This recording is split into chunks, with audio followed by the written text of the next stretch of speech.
বাউলের নামে ছন্দ সেজদা দেয় যেখানে সেইখান থেকে গন্ধ। নিজে যখন হয় অক্ষম তখন লাঠি দিয়ে করে সক্ষম। এ দেখিয়া লোকে ভাবে তাকে মহারাজা, আসলে 3 বেলা তারা সিদ্ধির নামে খায় গাঁজা। ওটা গাঁজা খায় আলাদা, সাধু লোকরা সিদ্ধি খায়। এরাই আবার ধর্মের বিরুদ্ধে কথা বলে পায় মজা। জেলের মধ্যে দেয়া হবে এবার তাকে উত্তম সাজা।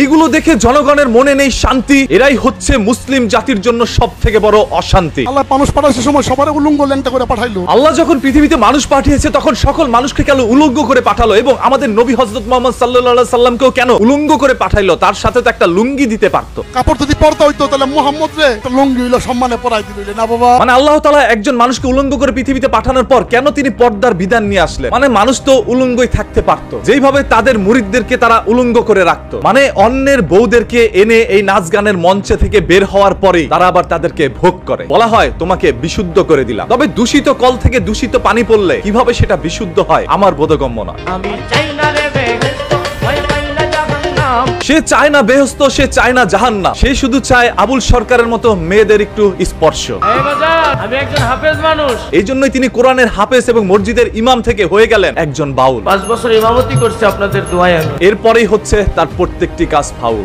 ও মন পাঁচ ভাগে কালে ভালো ভালো কবে শিখবো আর তোরা? আমাদের মুসলিম জাতির জন্য সব থেকে দুঃখ এবং লজ্জাজনক বিষয় হচ্ছে এটাই, একজন মসজিদের ইমাম বাউলের মঞ্চে গিয়ে গান বাজনা করছে। আচ্ছা আল্লাহ সারা সেজদা হারামের আল্লাহ কইছে না, আচ্ছা আদম রে সেজদা করবে কইলো কিরা?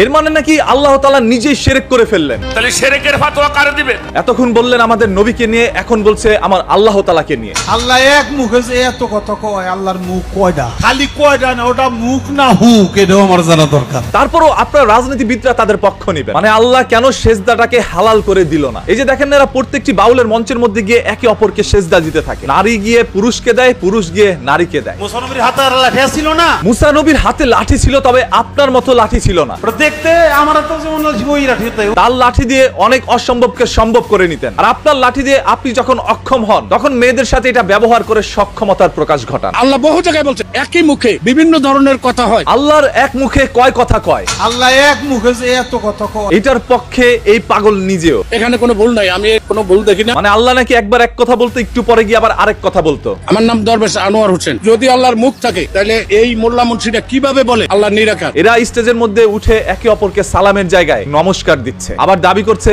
তারা নাকি প্রকৃত মুসলমান। মানে হিন্দুদের তো একটি নিজস্ব ধর্ম আছে প্রত্যেকটি বিধর্মীদের এক একটি ধর্ম, তবে এদের কোনো ধর্ম নাই। দুঃখের বিষয়, একটি বাউলের মঞ্চে কোনো মেয়েদের আমন্ত্রণ ছিল না, যার কারণে ছেলেরাই একে অপরের সাথে আঠার মতো লেগে গিয়েছে। যেহেতু ফিলিংস উঠেই গেছে, ঘর্ষণ যার সাথেই হোক না কেন পানিকে দিতে হবে বিসর্জন। এটাই তাদের বাউলের মঞ্চের সব থেকে বড় অর্জন। আল্লাহর পবিত্র কোরআন শরীফের মধ্যে 114টা সূরা আছে, তবে কোরআনের কোথাও বলে গানকে হারাম বলে নাই। এর মধ্যে কোথাও লেখা নাই গান হারাম। বাদ্যযন্ত্র ব্যবহার করে কেউ যদি গান গায় তাহলেই সেটা হারাম। আর এরা কোরআনের ভুল ব্যাখ্যা দিয়ে